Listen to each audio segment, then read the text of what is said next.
This episode may contain language or discussions that may be offensive or triggering.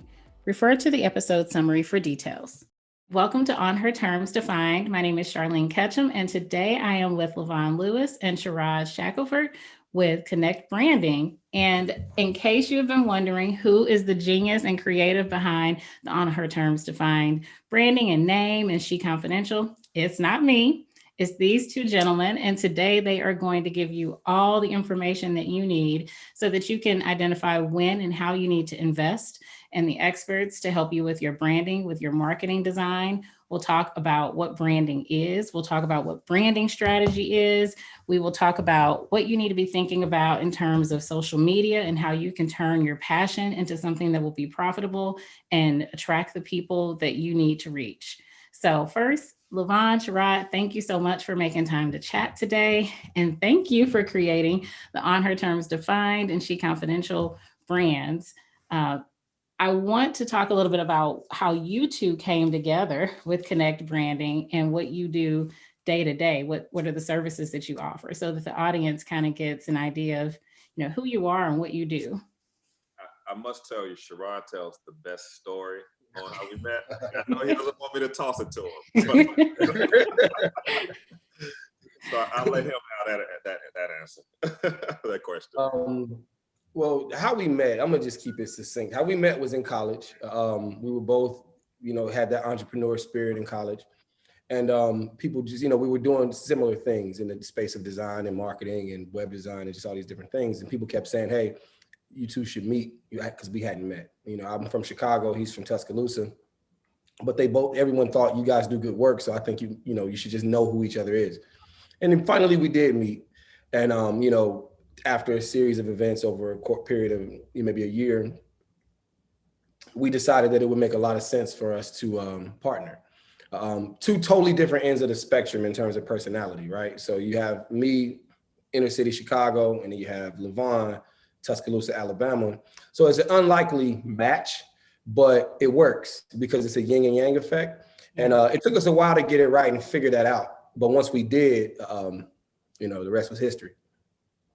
Wow, I did not realize that you both were I thought you both were from Atlanta, first of all. Yeah. And my family's from Georgia, but I'm quickly learning that most people who are in Atlanta now are not Georgia people. They're transplants. That is very true. What brought both of you to Atlanta? Had you already started Connect Branding when you first went there, when you moved there?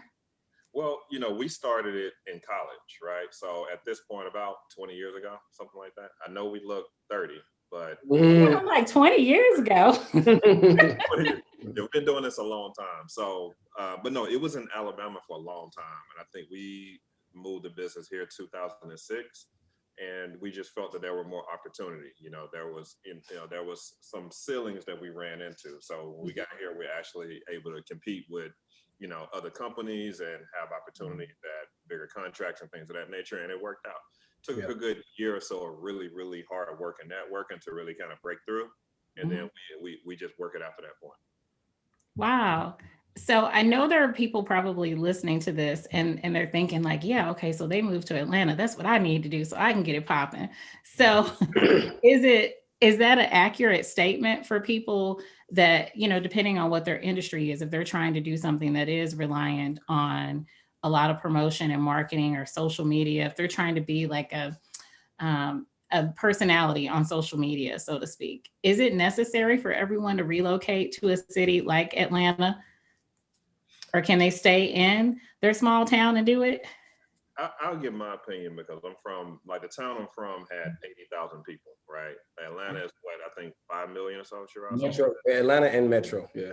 Right. So, what I've learned with the transition is that, I have a certain skill set and things of that nature that that did not get a certain level of exposure where I'm from, right?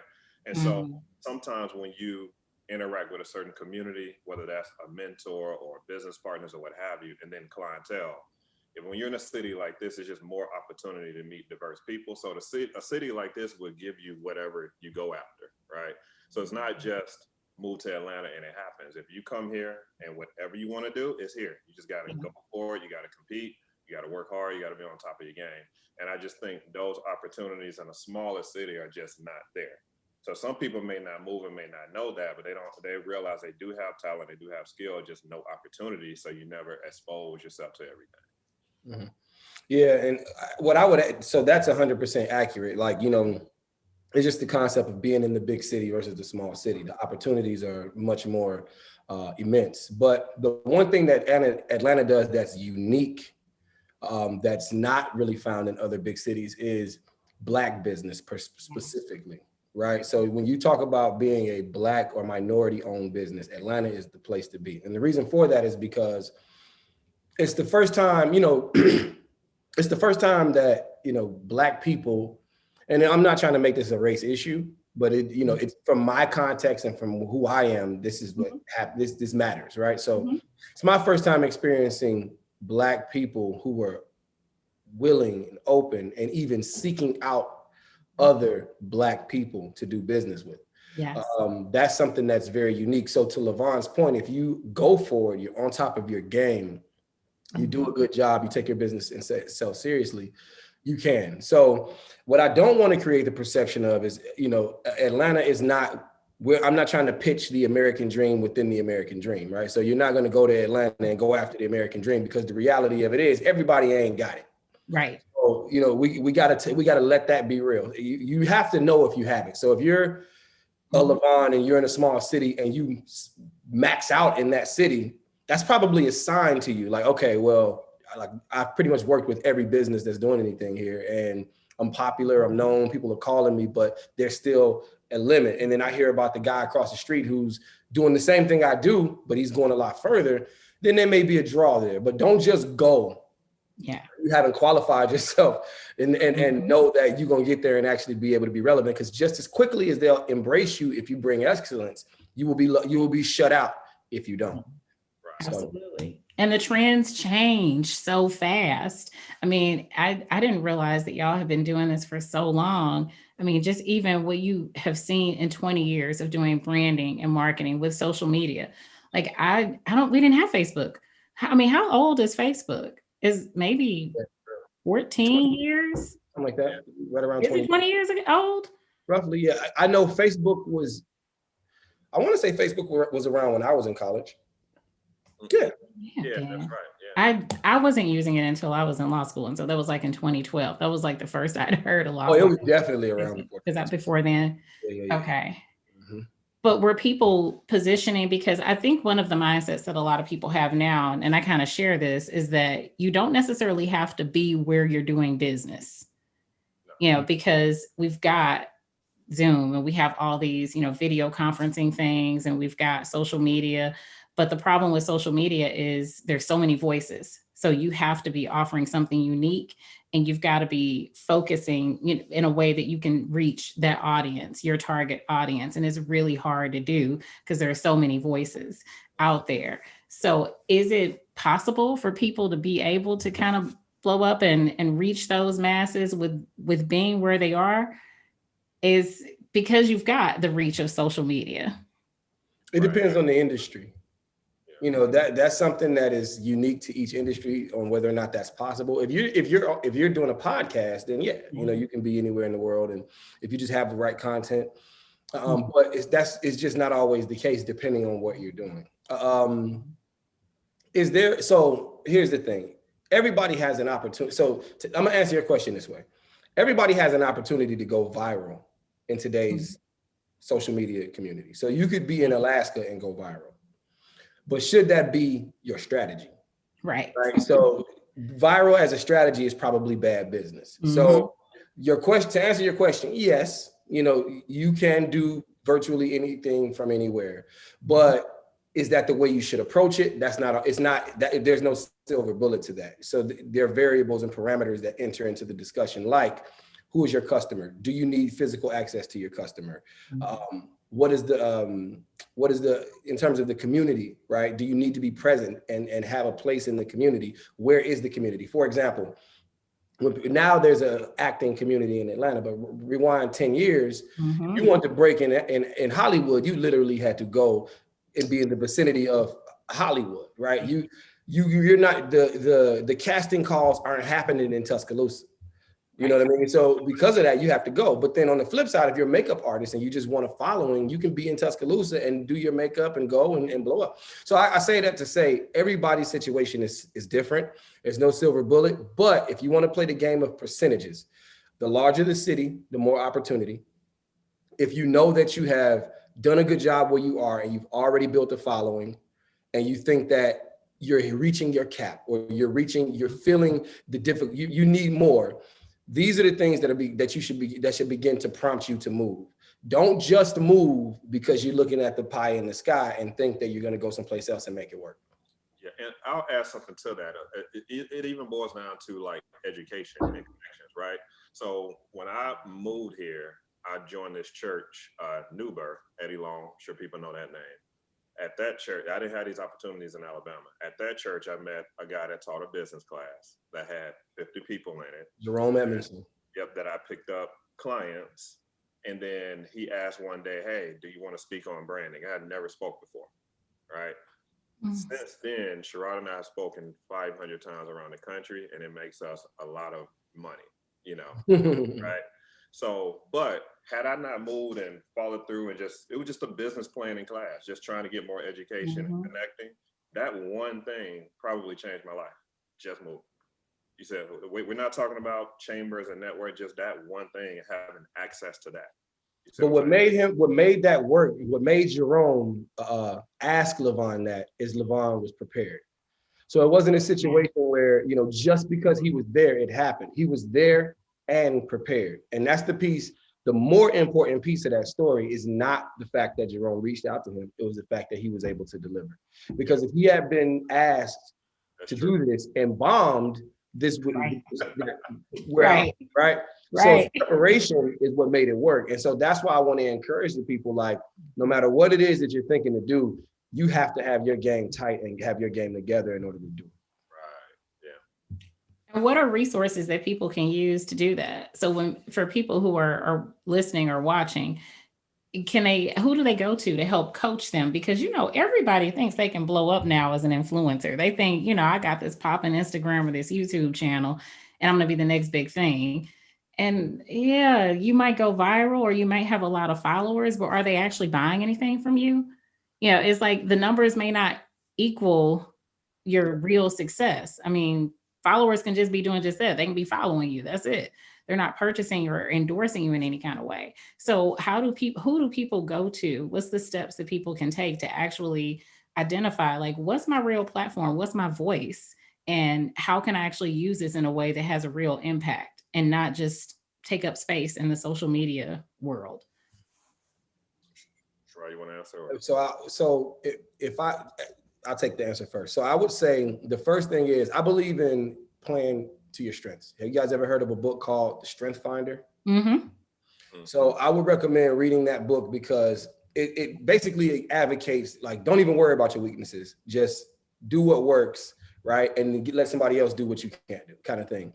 And so I think the first thing in this is identifying what you're good at and then determining whether or not it's something that you can monetize. And so those are two different topics. Yes. Right. So you being good at something and making money at it is two different things. You know what I mean? So, like, for example, with myself, when I started, I was a software developer. The first trade I ever learned was writing software, right? 11 years old. I got lucky. My aunt bought me a computer. I had never used a computer. She bought me one. Well, what happened was I went to but stay with her for the summer. And I was going to basketball camp because I'm from Chicago. I thought I was gonna be Michael Jordan. You know how that goes. Yeah. So I was doing that. And I was staying with her and she had a computer. I didn't have one, had never used one, but I fell in love with that computer. I used to stay on it 24 hours, like literally 9 a.m. to 9 a.m., no sleep, learning how to code and do websites and stuff like that. One summer, she saw that. She graduated from Stanford, magna cum laude. She was well off, that kind of thing. She bought me a computer. Changed my life. I was 11. By 13, I learned how I was building websites, writing code, and building software. By 15, I was a professional level developer. And then by 16, I got a contract with Motorola to write code and do software as a 16-year-old. And I actually took that contract to college with LaVon. Now, here's the thing.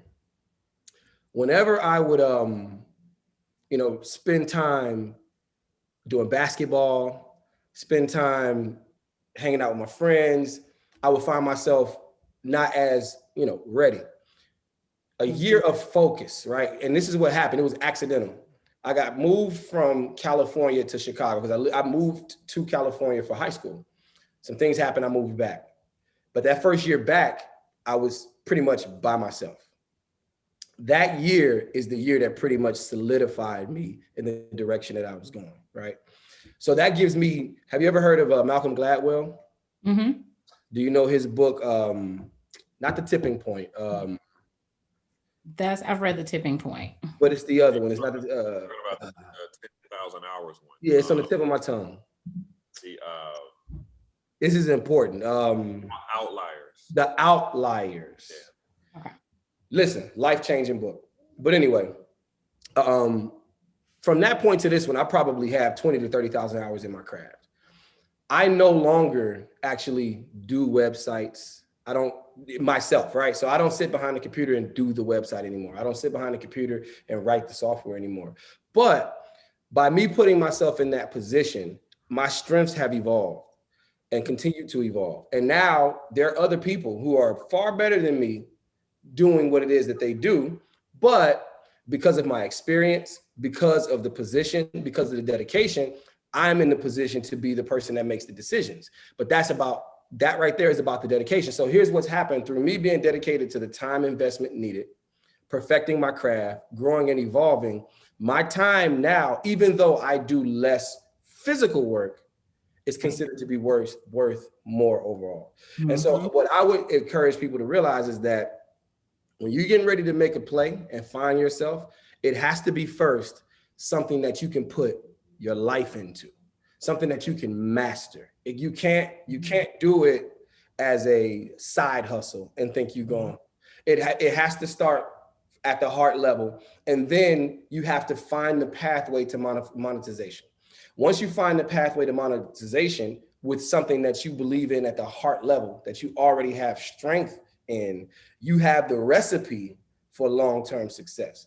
Now it's just a matter of follow through, which is the most important step for the whole equation. Every day, every night, every evening, follow. That would be my advice. Yeah. LaVon, were you about to say something? Oh, no, I was agreeing. Yeah. That's what will separate people's passions from a hobby.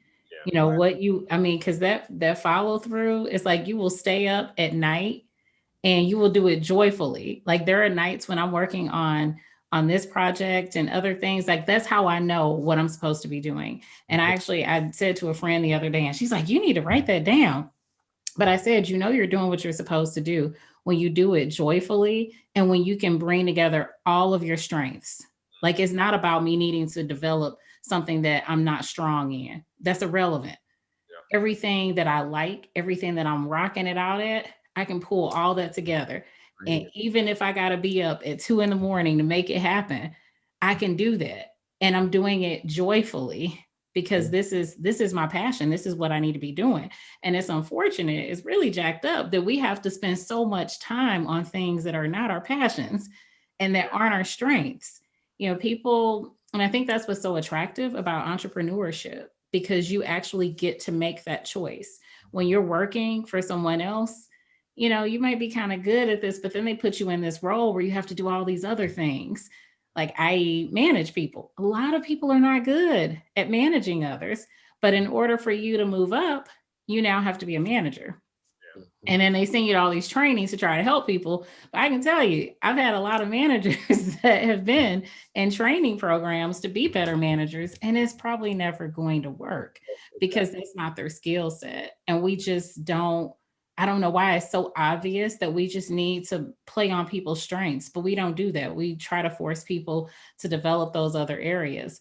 And I don't want to say it's a waste of time, but it's not, I don't know that should be the priority. Yeah, it's the profit model that encourages that, because you have to, when I look at an individual from a corporate perspective, you want to talk corporations, they're thinking, that dollar's got to run a long way, so if they're going to pay you They're like, listen, I need a little bit of 3 or 4 different functions out of you. I need some accounting out of you. I need some manager out of you. I need you to do some actual labor right here. I need some consulting. I need a little sales, and they're going to put all that in your role. They're going to call it, director of whatever, but you're doing a little bit of everything. And, but that's just because they got to get bang for the buck. The budgets are, what they are. But I think in entrepreneurship, to your point, the advantage of entrepreneurship, as you just said, is the fact that you can create that position. You can create that dynamic. And now, trust me, over the years, it is a lot easier to build your own thing than it is to build someone else's. LaVon and I have a unique business in that building other people is building us. So we have a unique bridge, right? So the happier you are and the better you do with what we build, it builds us. So it's a two-way giving type of a scenario where it's in my best interest to take good care of you because it just reciprocates. No matter what you do, it's going to get back, right? So that's the unique position of being a branding consultant, because it's almost like a cheat code, because you're going to go out and promote on her terms, and then people are going to see you and then see us. So you're technically an extension of us until, open-ended. Right. So what that has created for us is we don't have to advertise a lot. Yeah. Right. So LaVon may post something on his social media, but we were able to build our business. We have never had a promoted and actively engaged social media presence. And a lot of people, we thought about doing it just because we're a marketing company, right? Because people are going to say, well, you're a marketing company, shouldn't you? But we don't really have to, because what happens is you're going to tell somebody, right? Somebody, and then it goes in that way. So that has worked for us. Now, so we say all that to say that, going back to the original point, when you're playing to your strengths, you can start to then create things like word of mouth, right? Because when you're playing to your strengths and you're being astute about it, you have a much better likelihood. Okay, so I'll take it a couple steps back. In the sales process, one of the things that people have to understand is when someone makes a purchase, especially of a service, they're generally not only buying the service. They're generally buying the service and the person promoting or carrying or selling that service. If you are not playing to your strengths, whether I can articulate it or not, intuitively, I'm going to know that the guy sitting next to you that is playing to his strengths is probably better suited for the opportunity. So what you do when you don't play to your strengths is you create an uphill battle naturally. But when you are playing to your strengths, the passion, the love, the excitement bubbles over naturally. The self-belief, the fact that you really believe that you are the person for the job bubbles over naturally, and you close deals. So people wonder how LaVon is able to close so many deals in the course of the year. It's because he's been doing this the majority of his life. And when he speaks, it's from a place of deep, intimate knowing. Right. So, and that matters in business, whether people believe it or not. Yeah. It's that authenticity. I mean, it's, and being able to hear, I described you all and I told you before we started recording, last week, I was talking to a lady and she said, I was telling her about the website and the show. And she said, oh my gosh, I love the names. She's like, SheConfidential it intrigues me. It makes me want to see what it's about. I love those. I said, I can't take credit for it. Like Connect Branding, they came up with the name, the branding, logos, all that. They're like the dream. They're the dream catchers, because all I did was tell them what the vision was, and they took it and ran with it. They created what was in my head. And that's not something that everyone can do, because you're creating something that's abstract. In most instances. I mean, I'm sure, and I want to talk about that a little bit. Where do people need to be in their stage of development before they come and approach you? But I tell people all the time, I had nothing. Like, I didn't have a name. I just knew what I wanted to do, and you took it and ran with it. So where do people need to be in terms of knowing what their brand or their vision is before they can effectively work with brand strategists like you? I would say, I think, so people can be at really any given stage, right, of the business. It's something that Sherrod says internally a lot, and it sounds simple, but I think it's our secret weapon, right? And I think what makes us different is we really know how to listen in ways that people don't know, right? So it can be through the verbal, the nonverbal. It can be through, all kind of little actions. We even listen through, we may say, hey, show me your old website, and we can hear and see things through your decisions over there, right? And it enabled us to come up with names and the right color palette and things of that nature. So you can be a startup. Maybe you have a budget and you're in corporate and you want to start a new idea. We can hear where you are and where you're trying to go and who you're trying to attract. And that's why we call connect and connect it all together, right? You can also be a mid-market company. You can say, hey, I make 20, 30, 40, 50, 60 million a year, and I want to take it to another level. You can be like yourself, a personality in podcasting. And what we have to do is make sure we understand your personality, capture your voice, and visually articulate that, right?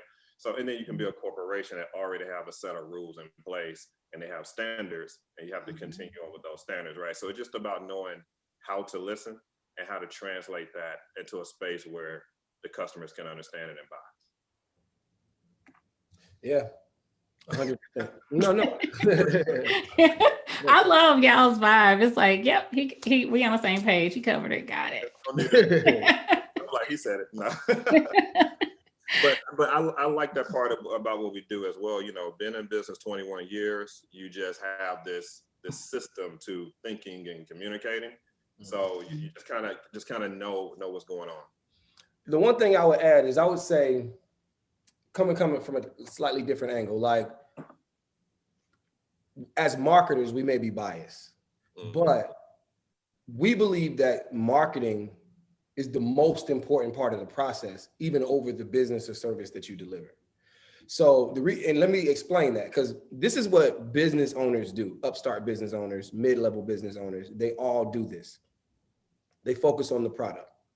Yeah. If I'm selling a glass, I want to make the prettiest, most amazing glass that I can make, and I want it to do everything that I thought it should do and be functional. And that's really good, right? But the reality of it is there's a reason that in the glass market, the number one seller is like the plastic recyclable cup. Because at some point, the most beautiful, best product is not what people always care about. Right. You know what I mean? So there's the reason that there's tiers in the market, price structures, quality structures, because everybody doesn't always want the best. That's hard to say, but as a marketer, you have to understand that. As a CEO, you have to understand that people are not always looking for the best. I'll give you an example. You look at Apple. Most of the technology in Apple computers and Apple phones has existed in other markets in other countries years. Years before Apple ever employed it. There were better, more advanced phones than what Apple offered, because it wasn't about that. That's not why we buy Apple phones, right? So like the point that I want to make with people is that I would encourage you to include marketing ASAP.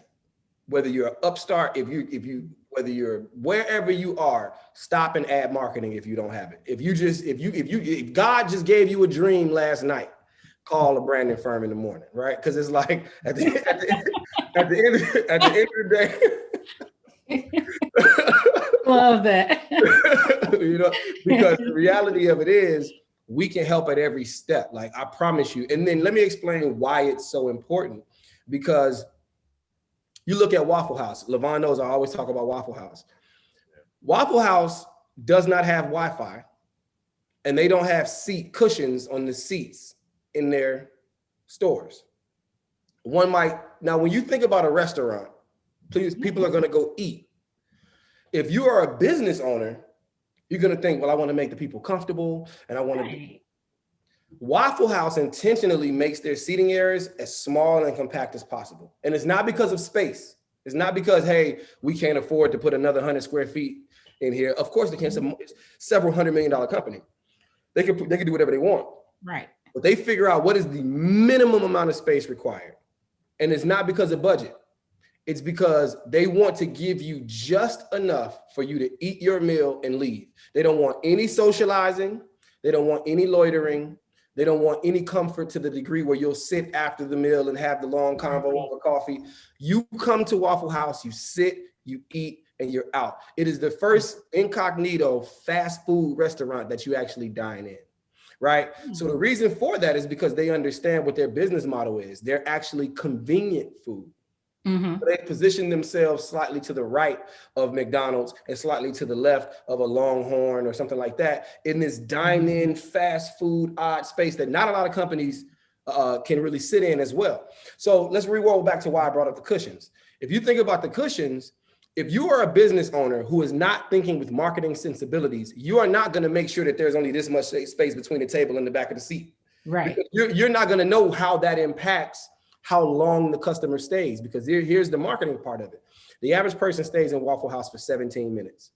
If that number goes up by 1 minute, they lose millions of dollars a year. Because what they do is they want to turn it over. They want to turn you over. If they add Wi-Fi, they're going to lose millions of dollars a year because that number is going to increase, right? Right. So here's the deal. So here's the thing. The point there is, by them understanding what they're doing from a marketing perspective, they're selling convenience and how to position it. They knew, don't spend $25 million across all of the national Waffle House stores to put seats and more seating space and more cushions. Don't do that. That's not our business model. Those types of things, most business owners will be focused on making sure the waffles taste good and that the people can be comfortable, right?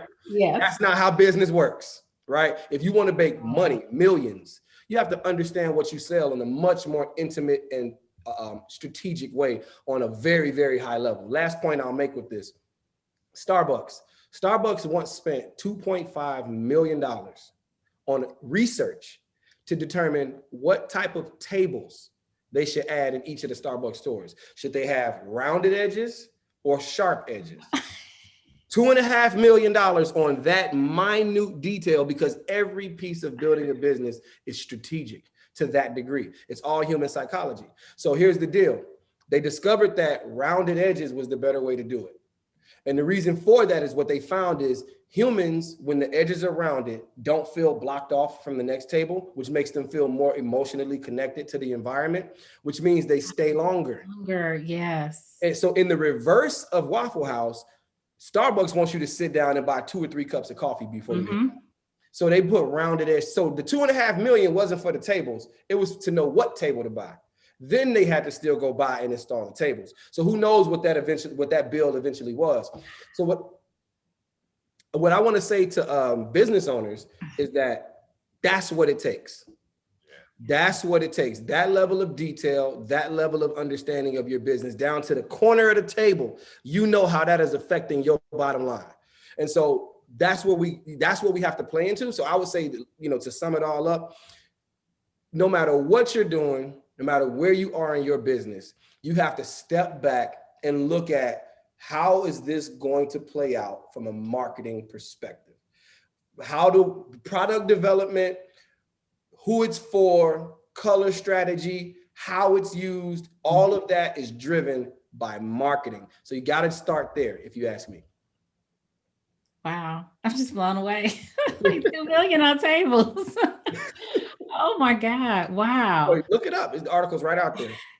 I mean, and I absolutely believe it, because I remember when LaVon did the, I don't know what we called it now, but when you unveiled everything for me and you talked about the colors and all that, and I immediately, I was teary when he first showed me everything. I was like, oh my gosh, I knew what it made me feel. And then when he went through and described, this is why we chose these fonts and these colors and everything. And it was connected to what I had felt from it. And so there is this psychology behind it. And that's why I always say, go to the experts. People have spent a lot of money figuring these things out.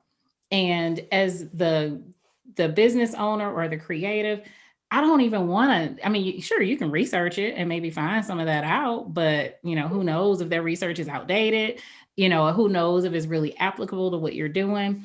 Instead of wasting time doing that, hire the professionals, and then you focus on what your craft and your strength is. So it all goes back to that.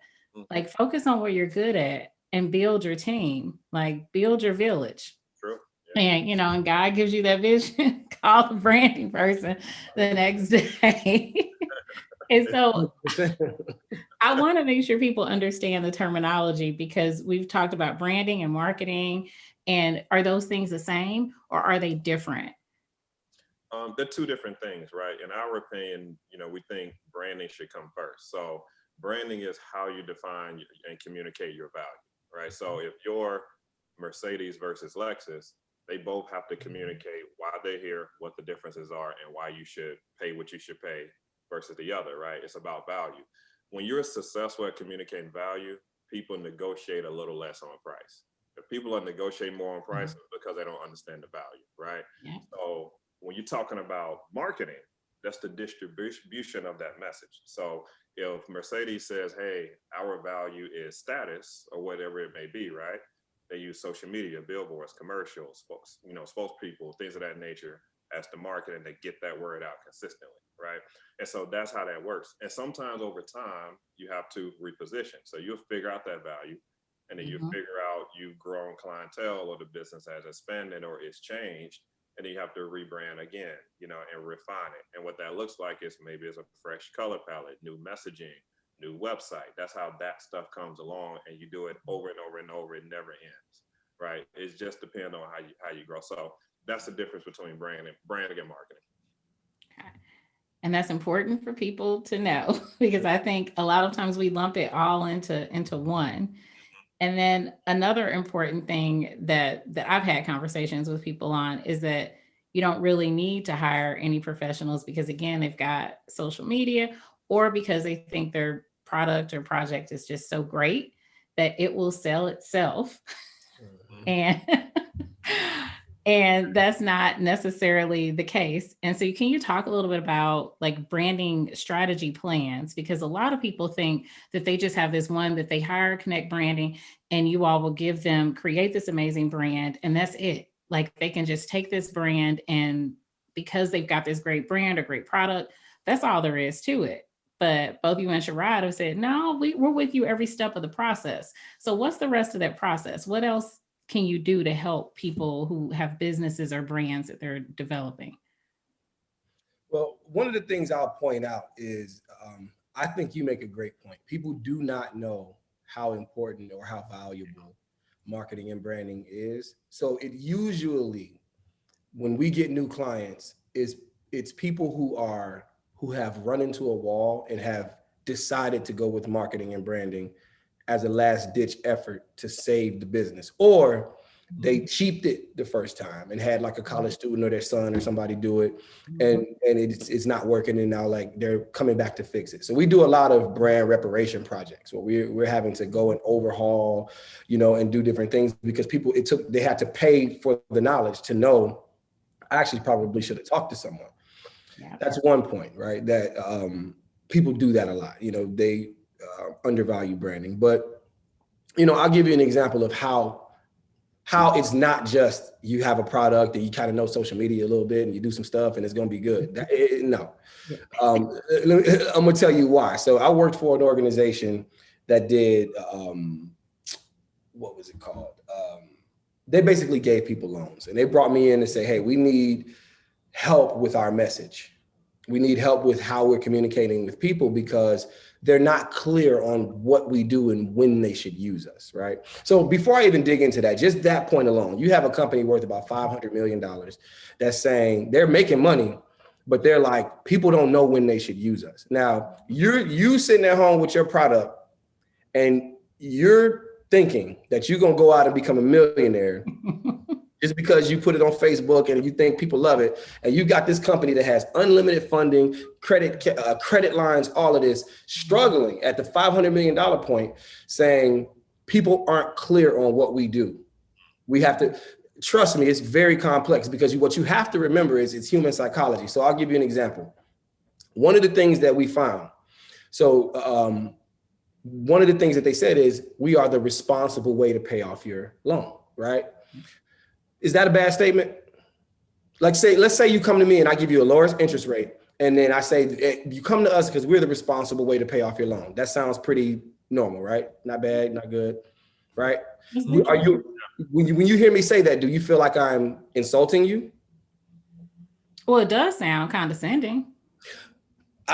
So here's what happened. They were saying we are the responsible way to pay, and people were getting pissed off. Yeah, because now if you're on right to you, but if you're on this side of the fence as the chief executive in this, you think, what do you mean? I'm telling you, you're making a good decision.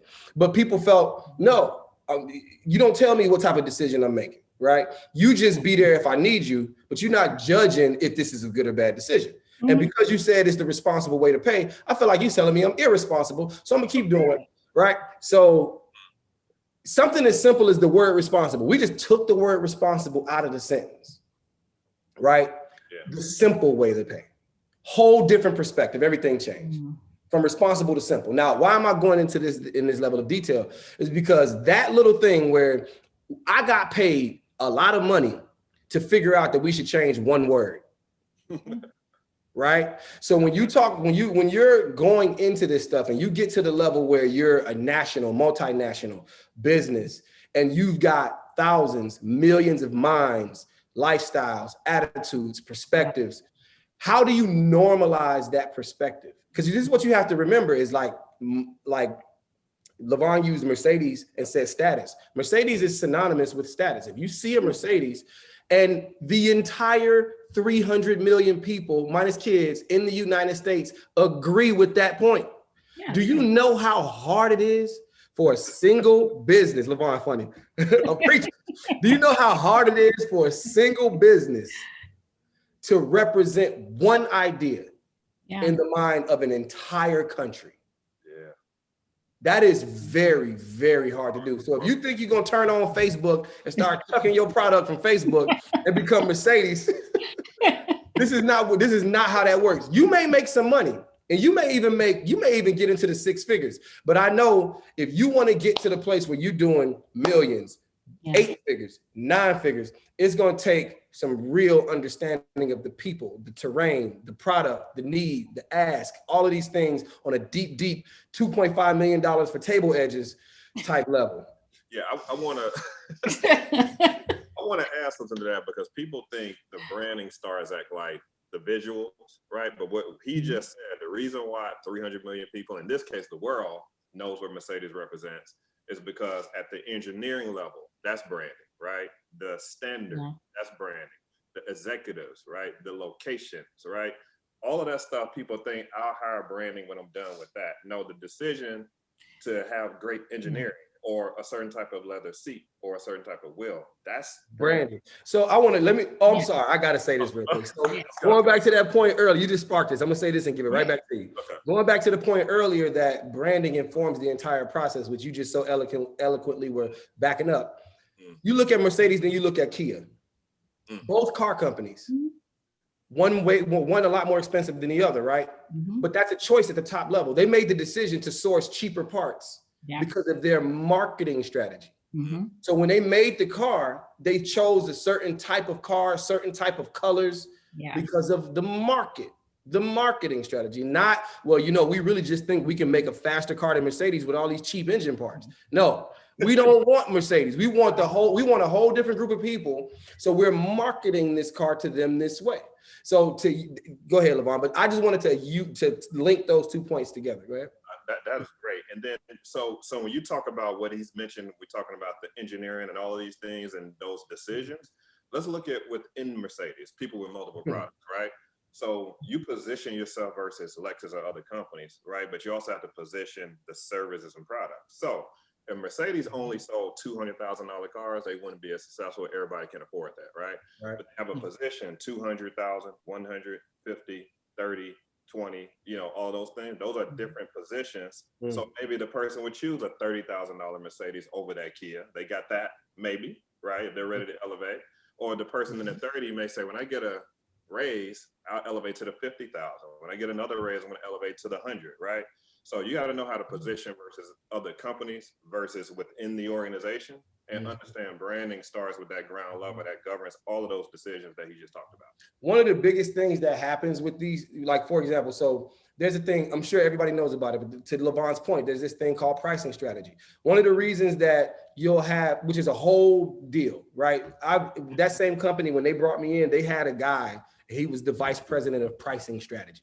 Like it was a whole $250,000 salary on this guy, and he was the vice president of pricing strategy. So it's kind of like, And I worked with him a lot, and all he did was figure out different ways to increase margin, increase bottom line, decrease production costs, pricing. Anyway, long story short, pricing strategy is very important. You don't just look out and say, well, they're selling it for 10, I'm gonna sell it for $9.50. That's not enough, right? You have to have a strategy. One of the things that most car companies do, and I'm only pointing this out, not that anybody is starting a car company, but just to highlight that this is a strategy and not just a flex. So when you go to car shows and they have concept cars, a lot of times they'll have these cars that are going to be out of the price range of the majority of the world, right? The car is going to be $375,000, and they know there's probably 30 people that are going to get this car, and it costs them more to make the car than they'll probably make on the car. But by setting a product at that height, it adds different perspective to the products that sit right here, to LaVon's word, position. So if there's no product here, this is the top of the food chain, and now people are perceiving it different people buy it. Not only that, if this is the top of the food chain, and let's say I'm a multi-millionaire and I'm about to buy a car, and your most expensive car is $62,000, I'm probably not even considering your car company. Yeah. But if you have that Bentayga from Bentley that's $375,000, and then when I get on the lot, I evaluate it, and then I say, you know what, I'm gonna come down to about 90. I'm okay because I'm in a brand that is positioned so high that even if I come into that brand at a lower place, I'm associated with the height of the brand.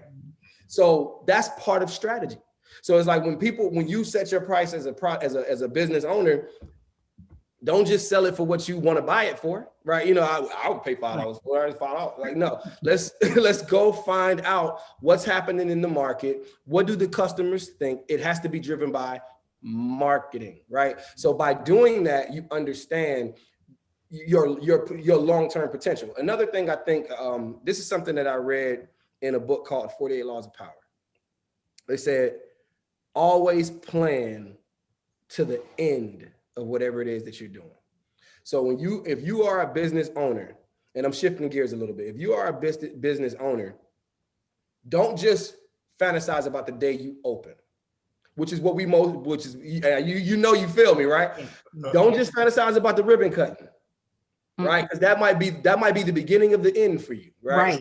You know, so what you want to fantasize about, or what you want to be, not even fantasize about, what you want to be painfully aware of is how all of this comes to an end, or if it comes to an end. And you want to be painfully aware of it, and to a degree that you understand all of the details of how it will get there. Will you be right? Maybe, maybe not. But will you be prepared? Absolutely. And if something comes up unexpected, you have a framework to work from that will help you make poised, pivoted decisions in real time and not get lost and fall apart at the moment of, uncertainty.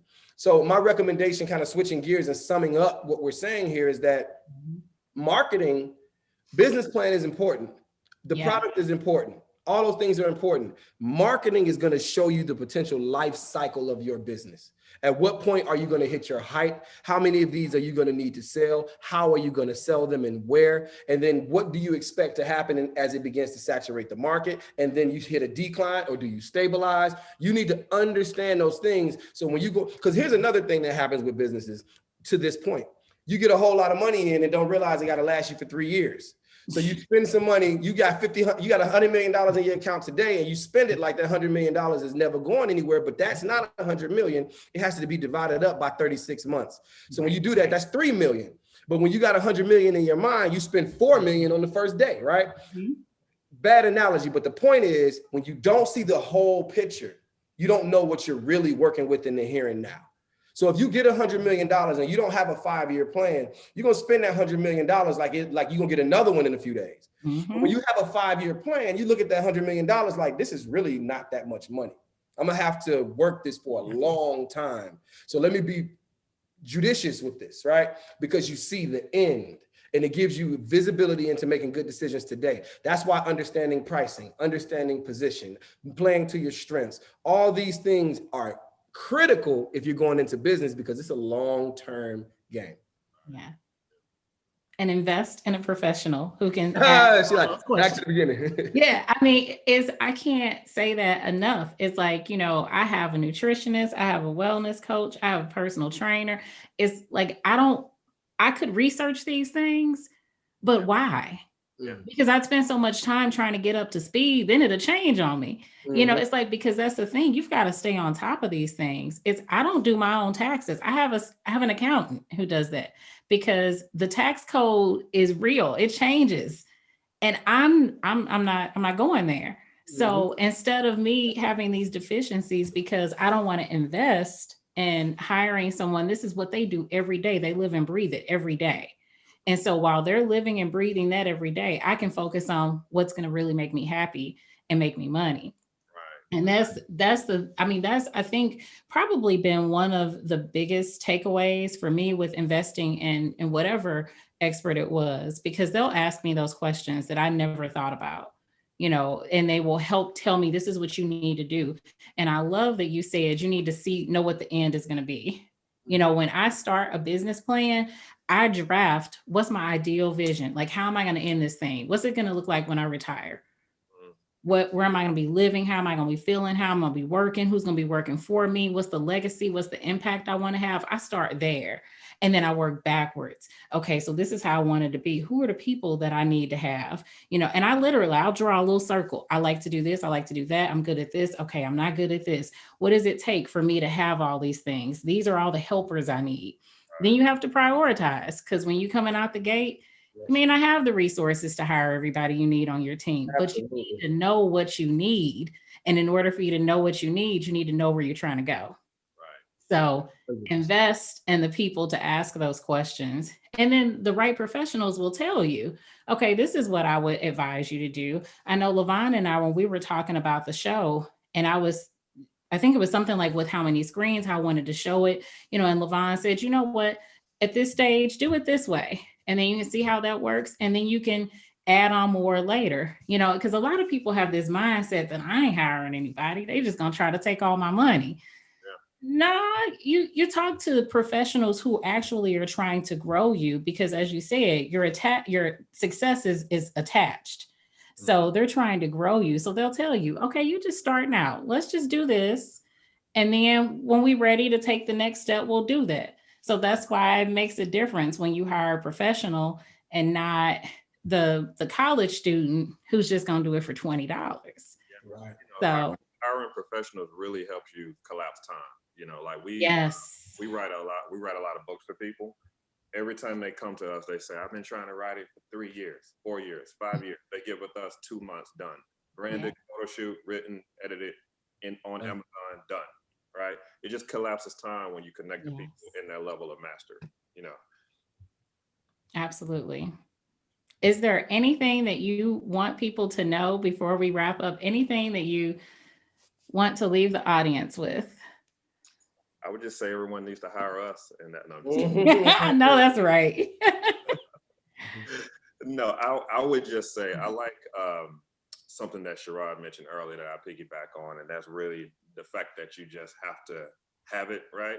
Just kind of be aware enough to know, if you have a service, gift, product, really do everything you can to make sure it works and there's a need to it. And if so, go after that. Full branding, marketing, whoever you got to put on your team, and just make any product in the world. It's like that.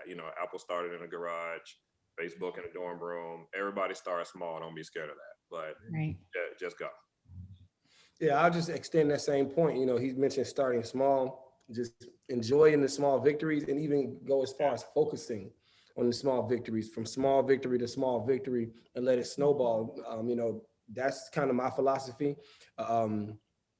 A good friend of mine once asked me, when are you happier? When you get to the destination or along the way? He said, what would you say? How would you rate it? And my view, he said between 9 and 10. Is the destination a 10 or is it a 9? Is the journey a 10 or is it a 9? For me, the journey is a 10. Yeah. The destination is a 9. Yeah. Right. And for him, the destination was the 10. But for me, as entrepreneurs, there's something very special about having an idea, planting that seed and letting it grow. And it's your idea, and it's something that you created. that's godliness to a certain degree. So it's like, that's very rewarding. So I would just say enjoy the ride. You know, when you write your first page of your business plan, celebrate. You know what I mean? When you finalize the name, celebrate. When you register the business and you got an official business license, it's a big deal. Celebrate, right? And just keep going through the process like that. And still to this day, LaVon will tell you, something good happens, we're going to celebrate. So, and that keeps us going. Absolutely. That's true. We still do 20 years later, something good, big or small. We like, let's do it. Yeah. Mm-hmm. I love that. Thank you. Y'all are awesome. Thank you so much. Appreciate you. Hopefully we gave you some good content.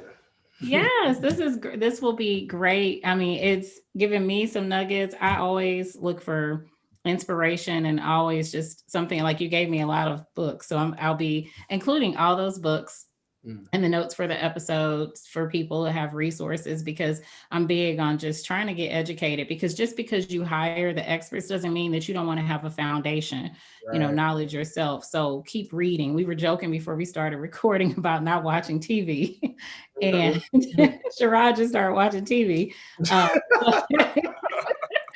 So, but it's okay, because you're discovering some good shows. Right. Yeah. It's like everybody could do well with is TV. Sherrod's like, they got the Cosby Show? No. I mean, if that inspires you, fine, but expose yourself to something new. Yeah. Expose yourself to something new regularly, because it will really enhance your gifts. Mm-hmm. So thank you so much, LaVon and Sherrod, Connect Branding. And so people can follow you, your website. What's your website? It is. Oh, I'm sorry. Go ahead, LaVon. It is brandingconnected.com. And then they can follow me on social at LaVon Lewis on Instagram. Great. And you can follow me at Sherrod Shackelford on Facebook. And I will have those links on the SheConfidential.com website, on the episode page, and also in the podcast app and on the YouTube page. So I am Charlene Ketchum. This is On Her Terms Defined. Thank you. Until next time.